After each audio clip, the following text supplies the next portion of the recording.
I'm Paul Coomber, and I'm basically resurrecting AFC Reigate in tribute of my late father. We've been known as AFC Legacy now. And so, Paul, how long ago did this team exist initially? 2014 was basically our last game. How many years was it going before that? First couple of years I weren't there, so obviously I was like 14, 15. So like 10, 12 years. Yeah. I started on a Sunday, and then won the Sunday league, and then went Saturdays. Nice. And was it like a lot of your mates involved? Were they your mates at the time, or just A lot of older mates, because obviously I was the younger one out of the lot, and then obviously we came through, so you had all like my brother's mates, some of my dad's mates, all part of it. Nice. And basically I just took What a job. age range was it? Most probably, yeah. Yeah. On a Sunday. We just had everyone, man. Yeah, nice. Obviously they started off small on a Sunday, innit? It's just like close-knit. Yeah. But then you had some big hitters come, and then you have more big hitters. Yeah. Win the league, you go up to, everyone knows Sunday divisions. Yeah. When you get to the top of Sunday, you've got some pretty tasty outfits. When it was back in Redhill district days, Yeah. Tudor Athletic and all that lot. Yeah, So nice. and then we decided to switch to Saturdays because you couldn't. Couldn't handle it. Well, I think my dad and all that lot had the ump at 10:30 in the morning ringing people up Yeah. after being on the booze. So I think that decided to end. We've all been there, mate. And so, was your old man he manager the whole time? Manager the whole time with Stuart for a few years, Rob, Graham, but Dad was always the number one in charge, man. Yeah, nice. And successful? 3 league titles, never a cup, man, which we tried to deliver, but 2 of them unbeaten league titles, 1 on the Sunday, 1 on the Saturday. Yeah, nice. So he's got that. He's always going on about that. He was. Yeah. And what position did you play when you used to play? When I first started, I was a striker. I was actually a striker. Like when I was like 17, that's when I first started with him, like 16, 17, striker. Yeah. So what is it, every 5 years you just drop back a position, is that right? Yeah, and then we went to Saturdays, went to like number 10, which I always loved the most, and then centre midfield, basically 10 centre midfield, which when formation was playing. And then really the whole story is the only time I played centre back for my dad about twice in 8 years until the last year, when we was basically Saturday last year, his last year, and our centre half got injured. Simon Cash, who's an unbelievable footballer, got injured and basically called it a day, dodgy knee. And then my dad called me into his bedroom office and literally said, "Can you do me one favour, man?" Obviously I was playing 10 at that time, I was like 24, man. Yeah. 25. Don't want to be playing centre half. I never see it, but obviously now I'd say it was the right decision. And basically asked me to do him a favour, man. League unbeaten, man. Players player, managers player. So it worked out pretty well, mate. Nice. But talk to me then about AFC Legacy. How did that...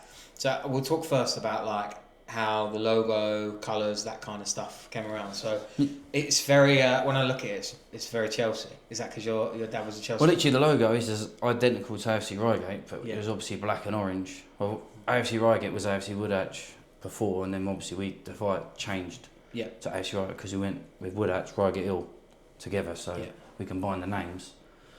And then literally, first of all, when we was trading AFC Legacy, I was just going to keep it all the same, keep black and orange. Yeah. But then obviously a lot of people talk to me, and it's like, my dad's AFC, and if you know my dad, big Chelsea. If you know me, that's my dad in an extreme level. He's blue at heart, man. So it's like, if we're going to do it, man, we're going to go for a win. I know some people are going to play for us that don't support Chelsea and that, but they love my dad, man, so they're going to do it for my dad, man. It was just like blue, white and yellow, man. Yeah, nice. And I was like, on game, man. Everyone else is on game. And the kit's the same? Kit's blue? Home kit's blue. Second, basically went to a company and we gave them an image of Chelsea 1998 kit. Yeah. They basically recreated it. And then the away kit was meant to be revealed, but we're having technical issues with the sponsor going on there. Okay. But Soon.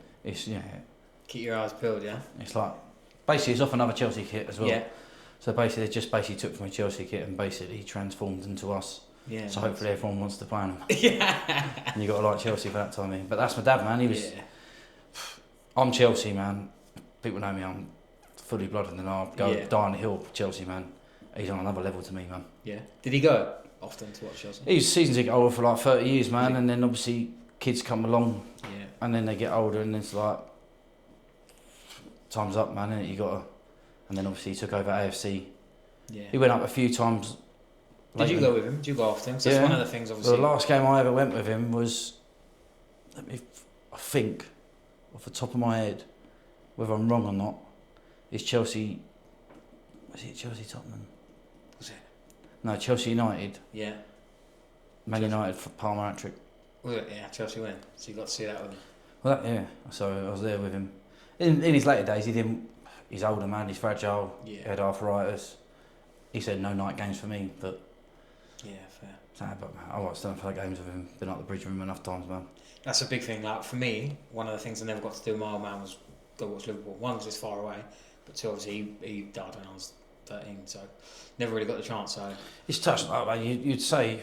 It's hard saying it, but obviously I wouldn't say it now. I'd say it now because he's passed away, but...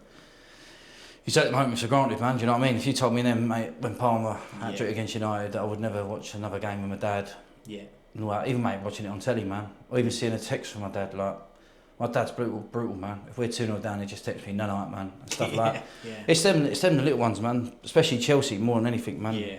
Like, memories as well, isn't it, right? It's like, I remember one of my favourite memories of my dad is Istanbul, Liverpool. Obviously, I'm Liverpool, he was Liverpool, right? Similar to you guys. And 3-0 at half time. I was like, what was it, 2005? So I'd have been 12. It was like 2 years before he died, so I'd have been 12, 11, 12. 3-0 down at half time, I went to bed. And when Gerrard scored that header, he come woke me up. And he's buzzing. He was so excited, right? He just knew, right? You know when you know football. Sometimes it's some fake, man. He just knew. He come woke me up. He said, Gerrard's just scored. I said, it's only 3-1. I'm going back to sleep. He's like, no, I've got a feeling. Come down, come down. He said to me, come down. And if he didn't, I'd have missed it. I'd have woke up in the morning and I'd have been gutted, mate. And that memory will stick with you, man. And that's there forever now. It's one of my best memories of him as well, yeah. So. Mate, it's always him, man. When we won in Munich, man, we was in Chelsea. Whole place of Chelsea full, man. Yeah. He's literally fallen over when Drogba's headed it in, and literally the whole big geezers, man, just spread their arms, man, and stopped everyone treading on with that, man, when Drogba scored, man. Mate, I was lucky. You've seen it, man. I saw every trophy, man. I lived in an era of Chelsea dominating, man. So I was lucky, man, to witness it with my dad, man. Get to share it with him as well. Then we had to watch the Conference League final, man. The first time without him, man. Yeah. Brutal, but he'd have been sitting up there smiling that we can say we won it all, man. Yeah. And then the Club World Cup, but... Does that count, that one, does it? It does for us. That's us. We're the only team in history, man. It's sad, like man. Like when we won it, man. I'm overjoyed at Chelsea, man. Like I'd sit here and that's what they taught me, man. Like that's one thing I probably want to touch on is like I get this, so you probably feel the same thing, and obviously it's a lot more fresh for you. Is that like when someone you're that close to goes, everything after that is always bittersweet. There'll never be something that's, and this sounds like fucking depressing, but I don't mean it to be, but it depends how you look at things, but there'll never be anything that's 100% like celebratory, because there'll always be a little, I wish he was here. Well, it always will be, because you sit there Christmas, for example, you can have that hour, you can be spaced out here, you can be enjoying yourself. Like I've got 2 lovely kids, same with Chelsea. You can sit there, like I watched Chelsea Man United back end of last year with 1-0, 1-0 end of it. You go out happy, and then in the blink when I think, oh, I'll text my dad. Yeah. Great. I'm with you. Always, like I said, it's fresher for me, but everything at the minute, whether obviously everyone says takes time to heal, but I'm like, Chelsea will always be it.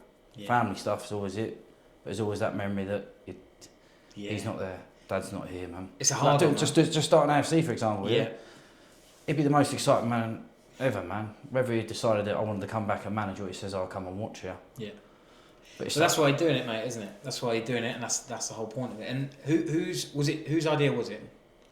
Well, my brothers, Danny Balks, Ryan Balks, just sitting in my bar at the back of my garden, and then they just say, let's do it one more time. And I'm like, we can try, but I don't know how many people, because obviously a lot of our players are older, innit? I'm the young gun, I'm 36. Yeah. You know what I mean? So, but the interest has been unbelievable, man. We should have enough players, man. Yeah. How many players are we talking at the minute? 30 to 40, most probably. Yeah. Obviously, some people not 100%. Some people are. Yeah. And some people just want to play for my dad and for that legacy for AFC, but also they get to create memories one last time. Yeah. Just by going playing football, we win or lose. Yeah. It's mostly the only time. When you're on the footy field, we're going to want to win. Yeah. But it's mostly the only time we go into league. We go if we win, we win. Yeah. But you go back to the pub, you got have memories, you get to see them one more time, because you don't see some people for a year, 2 years nowadays, businesses and all that lot. But so I think it's just some people want that. All the misses might not be not happy, but it's just one more time, man. One last hurrah for him. Yeah.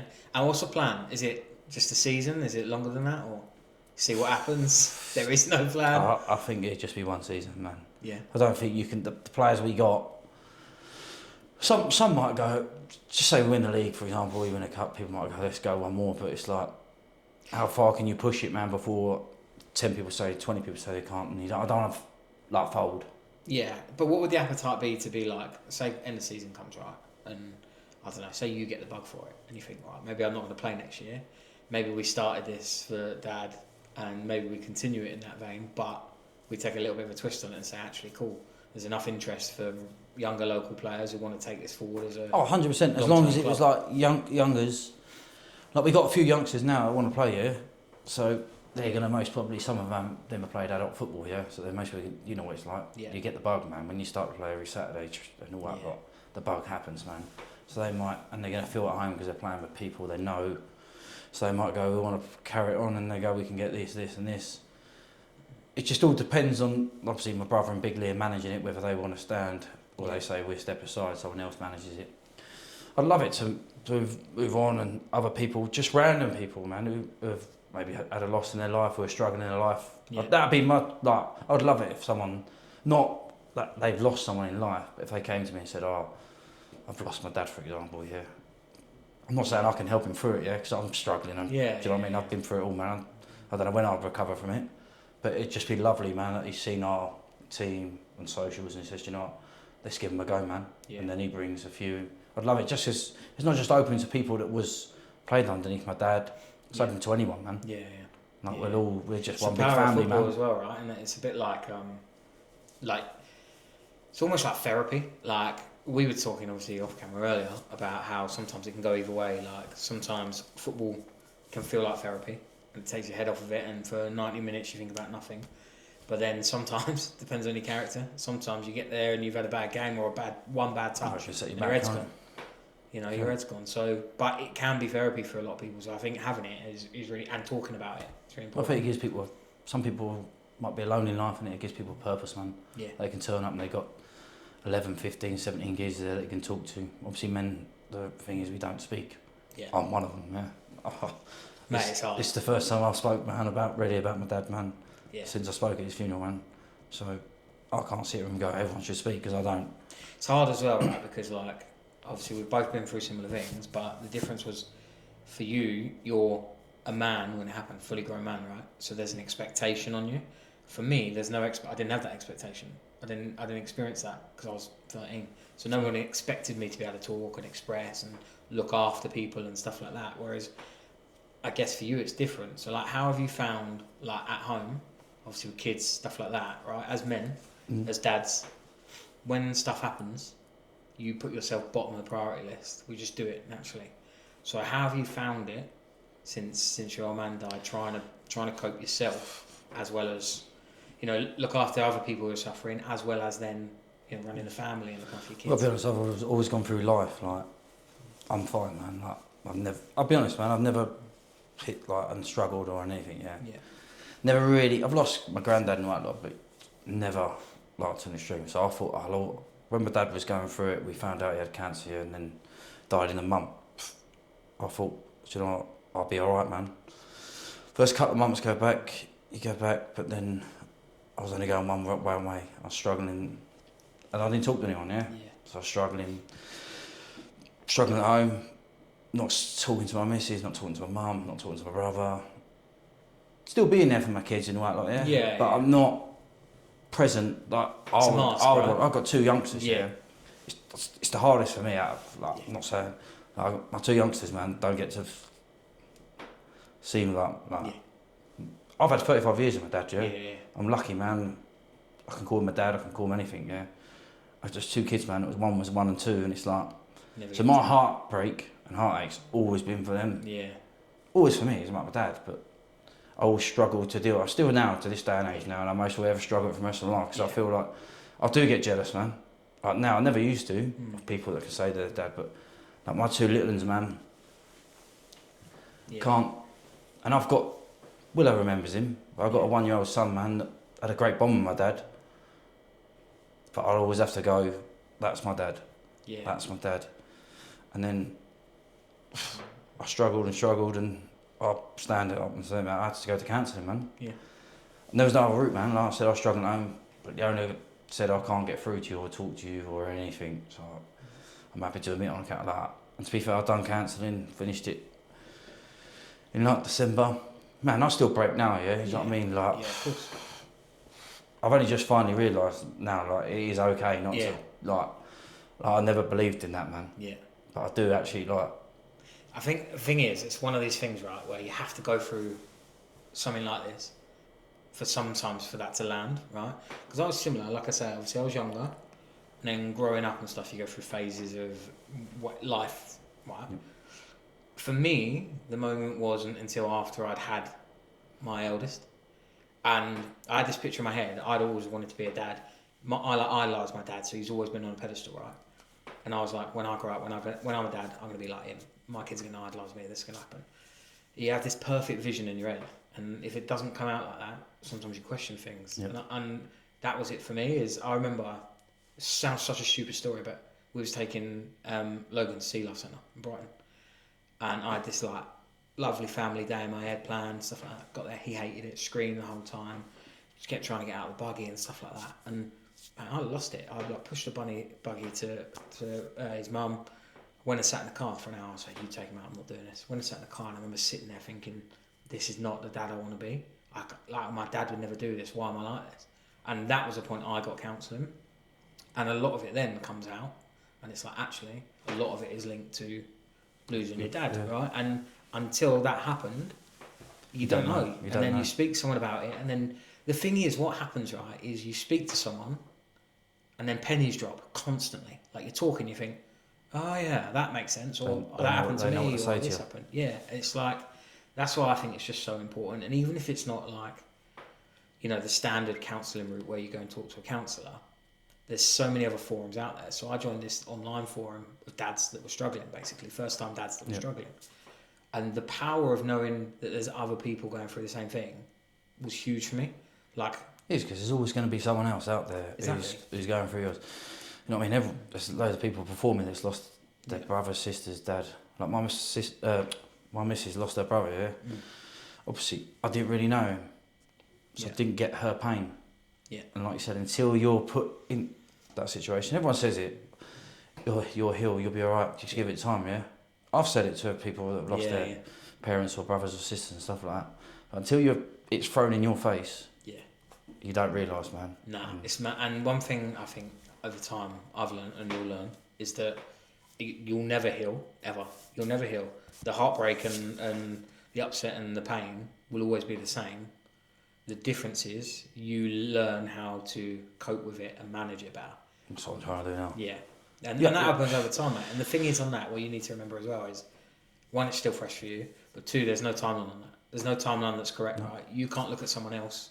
And this is, I guess, the difference is, it's great to have people that have gone through the same thing, but you just can't compare, like in terms of... You can't. Oh, but they seem okay after 6 months. You know, there's no expectation. There ain't no time limit on it. Until you've been through it, because I think everyone expects you, it's been 2, 3, 4, 5 months to move on. But you can't put in my shoes unless you know my relationship with my dad. Yeah. You know what I mean? My relationship with my dad, like, I'd love just any person in life to have that relationship just with one person. Don't have to be your dad. Like now I know, like the relationship I'd want with my son. Yeah. I had it with my dad. Yeah. Exactly. Yeah. It wasn't calling him a dad's an understatement. Like, so many things I'm thankful for him now. Like that you took for granted there. Like, just not this Christmas gone, the Christmas before that. He's at my house. Slept over and had Christmas with my kids. Yeah. If he never done it that one time, I never had it. Yeah. So sometimes, obviously, it's fate, but he told me his birthday's Monday. My dad's birthday, so it's first time. Yeah. And obviously, you get to it. Like, to be fair, I thought it was alright like 2 weeks ago. Yeah, and obviously, Dad's birthday's coming up. Dad's anniversary of the year. See you lot. Everything comes on top of you, man. And I admit it, man. Like nothing ever in my life's ever come on top of me until this moment, and I've sometimes feel like powerless, struggled. I said I haven't talked to anyone. Yeah. It's the first time I spoke really. Like, sometimes I can't only speak to my missus. Yeah. Yeah. My mum's struggling like hell. Yeah. I've got my siblings, man. Yeah. It's just about trying to get through it, and maybe AFC Legacy gives me a purpose just to still stay in touch with my dad, man. Yeah, it's a connection, but also not just for you. Like you mentioned, your mum there. Obviously, love and heart goes out to her. But like, can you imagine her watching you boys as well, playing for AFC Legacy in honour of your dad? Like that's going to be a nice thing for her. Well, I think it'll give like, some of my dad's friends will come and watch, my dad's brothers. Exactly. Yeah. It will give them all that energy. Like everyone misses my dad, man. Yeah, like yeah. I see people. You just had to be at my dad. When I turned up at my dad's funeral and see 200, 300 people there, like I couldn't care if it was 5 people or 200 people. But it just shows who my dad was. Yeah. And but the problem is he's my dad. You all love him, but I had to deal with that. Same as my brother, my mum. Yeah. And it takes time, and then I'll get there. Yeah. I am getting there, not like, but. Mate, you'll get there. Just talking about it now like this is fucking huge, mate. And like the thing is, I think as men, what we think is that talking about stuff like this and being open and honest, whether it's in front of a camera like this or whether it's just one-to-one or in a group setting, whatever, it doesn't matter. But as men, we think that that's weak, but actually that's the strongest thing. I know, someone told me the other day that they think going to counselling like it's the strongest thing you can do. Like people do, because people.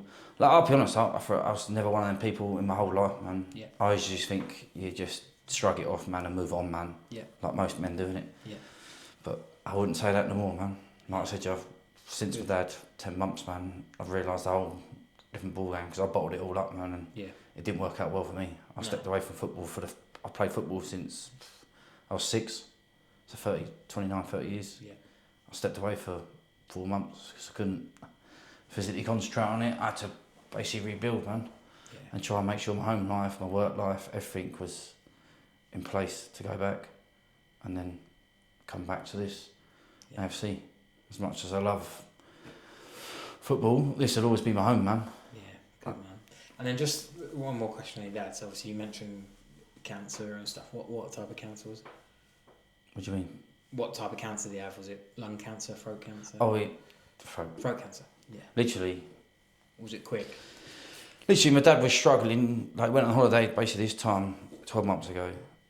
Then he was struggling with eating, and it's just coming back. Yeah. So he's going in to the doctors like you do, and they weren't giving any answers. And then literally, he goes to be sorry, goes in there because he basically goes in with bad back and all that lot.